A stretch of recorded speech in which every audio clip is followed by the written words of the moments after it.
পবিত্র রমজান মাসকে সামনে রেখে নিত্যপণ্যের দাম কমে বিশ্বের বিভিন্ন দেশে। কম মুনাফা হলেও রমজানে যাতে সাধারণ মানুষ স্বস্তিতে খাবার কিনতে পারে সেই বিবেচনায় দাম কমায় ব্যবসায়ীরা। তবে এর উল্টো চিত্র বাংলাদেশে। প্রতি বছরের ন্যায় এবারও সংযুক্ত আরব আমিরাতে 1000-এর বেশি পণ্য প্রায় অর্ধেক দামে বিক্রির সিদ্ধান্ত নিয়েছেন ব্যবসায়ীরা। আরব আমিরাতের সরকারের সঙ্গে একযোগে এমন উদ্যোগ বাস্তবায়নে কাজ করে ব্যবসায়িক প্রতিষ্ঠানগুলো। ফলে কম দামে পণ্য কিনে এর সুফল পায় সাধারণ মানুষ। আরব আমিরাতের দাম কমানো পণ্যের মধ্যে নিত্য প্রয়োজনীয় পণ্যই বেশি পাওয়া যায়। চাল, আটা, দুধ, চিনি, তেল ও খেজুর সহ আরও অনেক পণ্যের দামে বিশাল ছাড় দেয় আরব আমিরাতের ব্যবসায়ীরা। রমজানের কয়েক সপ্তাহ আগে থেকে শুরু হয়ে রমজান মাস শেষ না হওয়া পর্যন্ত এই মূল্য ছাড়ের সুবিধা ভোগ করে দেশটির ভোক্তারা। আরব আমিরাতে ভোক্তাদের পাশাপাশি রমজান মাসের অপেক্ষায় থাকে ব্যবসায়ীরা। দাম কমিয়ে আনন্দ ভাগাভাগি করে নেয় তারা। বাংলাদেশের ব্যবসায়ীরাও রমজান মাসের অপেক্ষায় থাকে, তবে তাদের এই অপেক্ষা রমজান মাসে পণ্যের দাম বাড়িয়ে মুনাফা অর্জনের, আর ভোক্তারা থাকে দাম বাড়ার আতঙ্ক নিয়ে। প্রতি বছর রমজান ঘনিয়ে আসতেই শুরু হয় দাম বৃদ্ধির প্রতিযোগিতা। কারসাজি করে পণ্য মজুত করে দাম বৃদ্ধি করে অসাধু ব্যবসায়ীরা। এবারের রমজান মাস শুরুর আগেই শুরু হয়েছে সেই প্রতিযোগিতা। এরই মধ্যে বাজারে সীমিত হয়ে এসেছে ভোজ্য তেল। বিভিন্ন বাজারে খুঁজে পাওয়া যাচ্ছে না সয়াবিন তেল। কিছু পাওয়া গেলেও 30 থেকে 40 টাকা বেশি দাম রাখছে দোকানিরা। কত টাকা বিক্রি করেছেন 5 লিটারের বোতল? 880 টাকা বিক্রি করেছেন। বডিতে প্রাইস কত?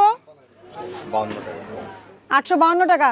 5 লিটারের সয়াবিন তেলের বোতলের দাম 852 টাকা এবং 2 লিটারের দাম 340 টাকা হলেও ভোক্তা পর্যায়ে 30 থেকে 40 টাকা অতিরিক্ত দাম নিচ্ছে ব্যবসায়ীরা। মাত্র 30% টাকায় জমির মালিক হয়ে নতুন বাংলাদেশের গড়ে তোলার স্বপ্ন দেখা বাংলা বসতি।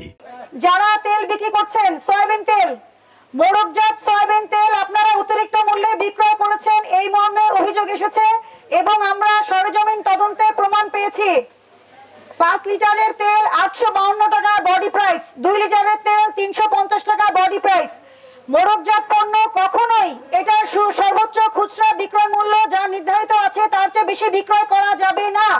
আপনার বাটারা বাজারে, খুচরা বাজারে আমরা মনিটরিং করে আসছি, কোনো দোকানে কোনো তেল নাই। বাজারে না পাওয়া গেলেও সিটি গ্রুপের তীর কোম্পানির তেল মজুদের সন্ধান পেয়েছে ভোক্তা অধিকার। ডিলার প্রতিষ্ঠান মাতৃভান্ডারের মাধ্যমে তেলের মজুদ করেছে তীর কোম্পানি। সবার কার্যক্রম সন্দেহজনক, আপনার কথাবার্তাও তো সন্দেহজনক। মানে এখানে মালামাল এমনি রেখে যাচ্ছেন, এনাদের রিসিভ দিতে হয় না, লোক আছে তো সেই লোককেই আমরা তো খুঁজতেছি।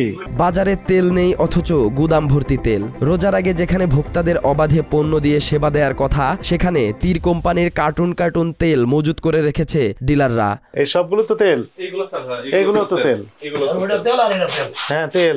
এই তেল বাজারে তো তেল পাওয়া যাচ্ছে না, সবাই হাহাকার করতেছে। বাজারে তেল না থাকায় একাধিক ডিলার কোম্পানিতে অভিযান চালায় ভোক্তা অধিকার, তবে বেশিরভাগ ডিলারই তীর কোম্পানির তেল মজুত করে রেখেছে। তারা জানায় বাজারে সীমিত আকারে সয়াবিন সরবরাহ করছে তীর কোম্পানি, যা চাহিদার তুলনায় একেবারেই অপ্রতুল। সেই সুযোগ কাজে লাগিয়ে বেশি দামে ভোজ্য তেল বিক্রি করছে খুচরা বিক্রেতারা।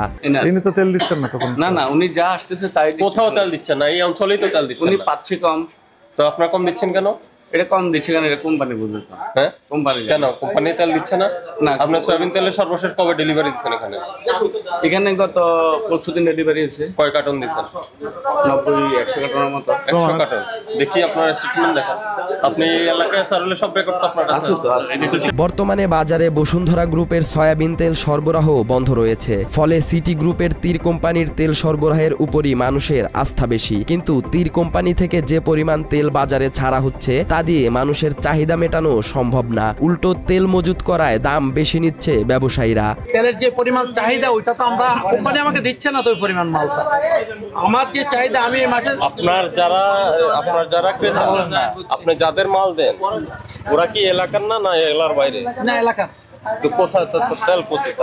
তেল তো চাহিদার তুলনায় অনেক অপ্রতুল, দিলেই তো এটা শেষ হয়ে যাচ্ছে। রমজানে ভোক্তাদের কথা বিবেচনায় মধ্যপ্রাচ্যে পণ্যের দাম অর্ধেকের বেশি কমানো হয়, আর দেশগুলোর সরকারের দাম কমানোর এমন সিদ্ধান্ত মেনে নিয়ে ব্যবসায়ীরাও স্বতঃস্ফূর্তভাবে সরকারকে সহযোগিতা করে। তবে বাংলাদেশে বড় প্রতিষ্ঠান থেকে শুরু করে ছোট ব্যবসায়ী কেউই সরকারকে সহযোগিতার মনোভাব দেখায় না। উল্টো ভোক্তাদের জিম্মি করে দাম বাড়াতে তেলের মজুত করে রাখে সিটি গ্রুপের মতো বড় প্রতিষ্ঠানগুলো। সালাউদ্দিন সাজু, বাংলা এডিশন।